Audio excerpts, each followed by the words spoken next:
Food X channel. இன்றைக்கி நம்ம என்ன டிஷ் செய்ய போகிறோம்னா தர்பூசணி அந்த ரெட்டு இருக்குங்களா அந்த தோல் வச்சு நம்ம ஒரு டிஷ் செய்ய போகிறோம். அதுக்கு 2 கப் பச்சரிசி எடுத்திருக்கேன், 2 கப் புழுங்கல் அரிசி எடுத்திருக்கேன், இட்லி ரைஸ். இதை ஃபஸ்ட்டு நல்லா வாஷ் பண்ணிவிட்டு ஒரு 2 hours சோக் பண்ணிடலாம். Watermelon red dosa, 2 cups boiled rice, 2 cups raw rice, 1 tablespoon methi, வெந்தயம் 1 tablespoon. வாஷ் பண்ணிவிட்டு 2 hours must soak it. 2 hour ஊற வச்சுருங்க. நல்லா அலம்பிட்டு இப்போ நம்ம அரிசி ஊறிடுத்து ஊறின 2 hours ஊறிடுத்து இப்போ நம்ம மிக்சியில் போட்டு அரைச்சிக்கலாம். அரைக்கும் போது கூடவே இந்த வாட்டர்மெலன் இருக்குங்களா தர்பூசணி அந்த ரெட் இருக்கு இல்லையா அந்த எடுத்து 4 cups எடுத்திருக்கேன். 4 cups ரைஸுக்கு 4 cups வாட்டர்மெலன் ரெட் போட்டுக்கோங்க. கூடவே 2 cups ஆஃப் ரைஸ் ஃப்ளேக்ஸ், நான் தூய மல்லி அரிசி யூஸ் பண்ணியிருக்கேன், அது வாஷ் பண்ணி போட்டுக்கேன். இல்லாட்டி உங்கள்கிட்ட நார்மலாக என்ன அவல் இருக்கோ அது போட்டுக்கோங்க.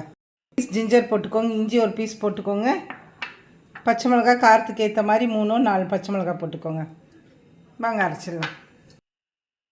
Make it to a fine paste, ஒரு நல்லா ஃபைன் பேஸ்ட்டாக அரைச்சிக்கோங்க. அரைச்சி மிச்சம் இருக்கிறதையும் அதே மாதிரி போட்டு அரைச்சி இப்போ மாவு அரைச்சாச்சு. இப்போ இதை க்ளோஸ் பண்ணி எடுத்து வச்சுட்டுங்க. 6 to 8 hours எடுத்து வச்சுருங்க. இப்போது நம்ம வாட்டர்மெலன் தோசை இருக்கு இல்லைங்களா, மாவு அரைச்சி வச்சுருந்தோம் இல்லையா, அது இப்போ ரெடி ஆகிடுத்து. இப்போ புளிச்சிருச்சு. 6 கொஞ்சம் சால்ட் ஆட் பண்ணிக்கோங்க. வாங்க இப்போ நம்ம தோசை சுட்டுடலாம்.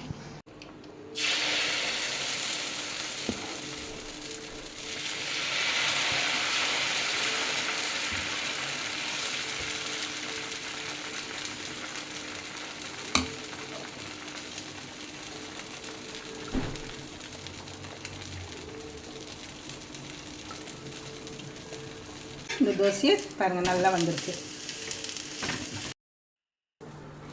இப்போ நம்ம வாட்டர்மெலன் ரெட் தோசை தர்பூசணி தோலில் செஞ்ச தோசை ரெடி ஆகிடுது.